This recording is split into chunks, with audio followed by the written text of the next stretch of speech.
when the foot of the support leg leaves the surface, here the trunk must be held upright. Holding the trunk erect will cause tension to develop early in the abdominal muscles and the iliopsoas muscle. The presence of such pre-tension will help the swing leg to move forward rapidly after leaving the ground.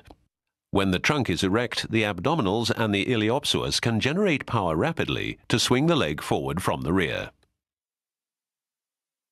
Moreover, by holding the upper body upright, disruptive forward and long axis rotations can be avoided. At the end of the push-off, the body's center of mass is far ahead of the point of push-off. If much force is still being exerted at the end of push-off, then forward rotation will develop. At the same time, long axis rotation will also develop if much force is exerted at the end of the push-off. If the left leg is used for push-off, then longitudinal rotation will develop as the left shoulder moves forward. Both types of rotation must be neutralized during the next pace. This can be achieved by placing the foot somewhat ahead and by increasing the ground contact time. When ground contact time is increased, it will be impossible to use elasticity in muscles and tendons optimally, which will cause the next push-off to require more energy than necessary. By holding the upper body well upright and by not exerting extra thrust at the end of the stance phase, disruptive rotations can be avoided during the following floating phase. In order to move the swing leg rapidly forward from the rear, it is important to have tension around the ankle. The foot can then leave the surface early so that the swing leg can move forward on time. If little tension is present in the muscles that control the ankle, it will take longer to complete push-off, and the swing leg will move forward slowly and too late.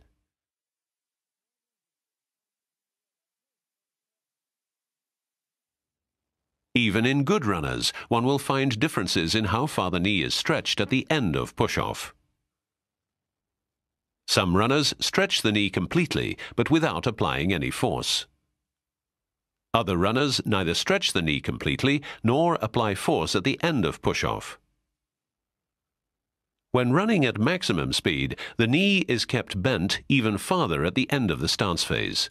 Top sprinters in particular have the tendency to keep the knee clearly bent at the moment of foot loose.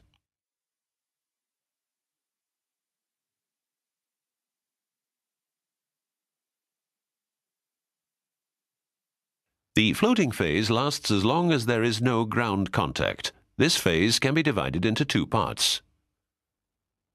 The phase in which the lower leg swings outward, the phase in which the scissor-like movement takes place.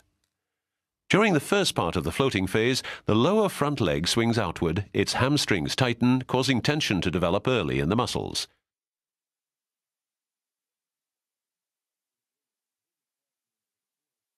Having tension in the hamstrings is very important and possibly counts as representing the core of running. This build-up of tension and elastic stretch in the hamstrings is necessary for two reasons. First, to be able to move the swing leg to the rear forcefully so that the foot of the landing leg can be placed on the ground well beneath the hip.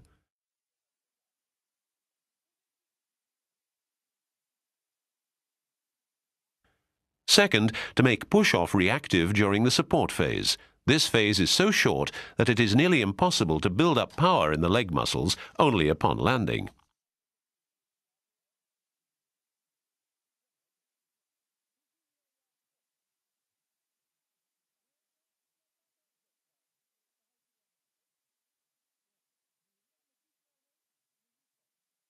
Therefore, at the moment of foot placement, the hamstrings must already be highly tensed. The push-off can be compared to the blow of a hammer on a nail. The energy needed to strike the blow derives from the swing and resembles the scissor-like motion. At the moment when the nail is struck, comparable to an active landing, no extra energy will be needed. In order to work efficiently in this manner, the hammer must drive the leading foot quickly to the ground and the leg must be sufficiently stiff at the moment of contact.